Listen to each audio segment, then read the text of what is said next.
آج کی ویڈیو میں ہم ذکر کریں گے سلطان صلاح الدین ایوبی کا۔ بسم اللہ الرحمن الرحیم، السلام علیکم ورحمۃ اللہ وبرکاتہ۔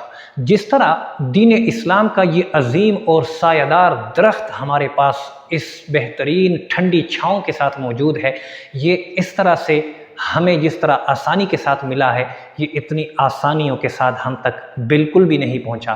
اس کے لیے ہمارے آباء و اجداد نے، ہمارے بزرگان دین نے بہت بڑی بڑی قربانیاں دی ہیں، بڑی بڑی جنگیں لڑی ہیں دین اسلام کو قائم رکھنے کے لیے اور اس کو مضبوطی دینے کے لیے۔ اور جس طرح آج ہم اس کی چھاؤں میں آسانی اور آزادی کے ساتھ زندگی گزار رہے ہیں، یہ اس طرح آزادی کے ساتھ حاصل نہیں ہوا تھا۔ اس کے لیے امام حسین رضی اللہ تعالی عنہ جیسے عظیم شخصیت کے مالک نے اپنا پورا گھرانہ لٹا دیا تھا۔ اس کے بعد پے در پے زمانہ در زمانہ جنگیں لڑی گئی اس دین اسلام کو بچاتے بچاتے۔ سلطان صلاح الدین ایوبی کا دور تھا، سن 1179 کی بات ہے۔ ایک قافلہ سفر کے لیے نکلا۔ سلطان صلاح الدین ایوبی اس وقت ایوبی سلطنت پر حکمران تھے۔ قافلہ نکلا، قافلے کو راستے میں لوٹا گیا، عورتوں اور بچوں کو بے دردی سے لوٹا گیا۔ اس کے پاس جو کچھ بھی تھا سوائے ان کے پہنے ہوئے کپڑوں کے، ہر چیز ان سے چھین لی گئی۔ اور صلیبی فوجوں کا سربراہ تھا، صلیبی جنرل جو تھا برنس کے نام سے، اس برنس نے مسلمانوں کے سامنے یہ شوخی ماری تھی کہ بلاؤ اپنے پیغمبر کو، کہاں ہے تمہارے پیغمبر، آج تمہیں ہم سے کون بچا سکتا ہے۔ یہ بات جب سلطان صلاح الدین ایوبی تک پہنچی، وہ اس وقت اتنے شدید بیمار تھے کہ وہ اٹھ بھی نہیں سکتے تھے۔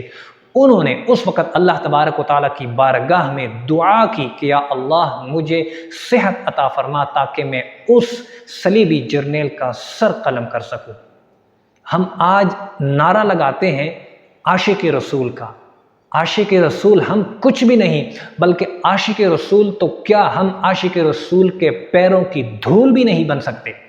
جس طرح ہماری آج کی حالت ہے، ہم عاشق رسول کے پیروں کی دھول کے برابر بھی نہیں ہو سکتے۔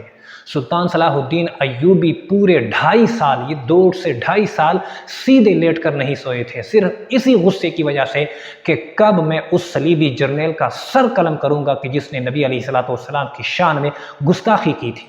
اور پھر وہ وقت آیا سن 1183 میں کہ اس نے اپنی پوری طاقت کے ساتھ صلیبی فوجوں پر حملہ کر دیا۔ بیت المقدس کو آزاد کرنے کے لیے بیت المقدس کے قابضوں پر حملہ کر کے سلطان صلاح الدین ایوبی نے سن 1183 میں بیت المقدس کو آزاد کرا لیا۔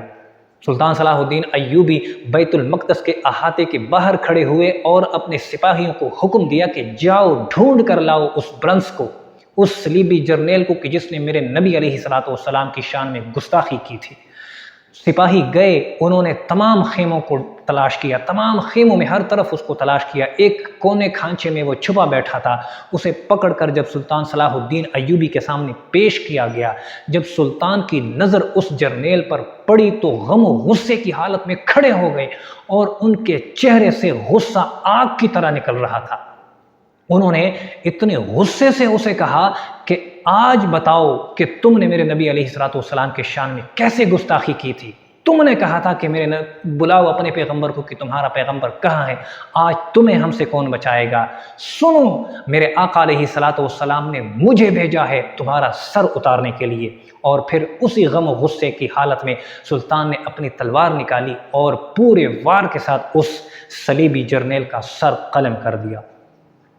حکم جاری کر دیا کہ فتح مکہ کی پیروی کرتے ہوئے آج تمام لوگ آزاد ہیں، تمام لوگ اپنی زندگی کے خود مالک ہیں، وہ جہاں جانا چاہیں جا سکتے ہیں، ہمارے پاس رہنا چاہیں تو وہ فدیہ دے کر اپنی زندگی ہمارے پاس گزار سکتے ہیں، جانا چاہیں تو وہ جا سکتے ہیں ہمارا ملک بلکہ بیت المقدس کو چھوڑ کر۔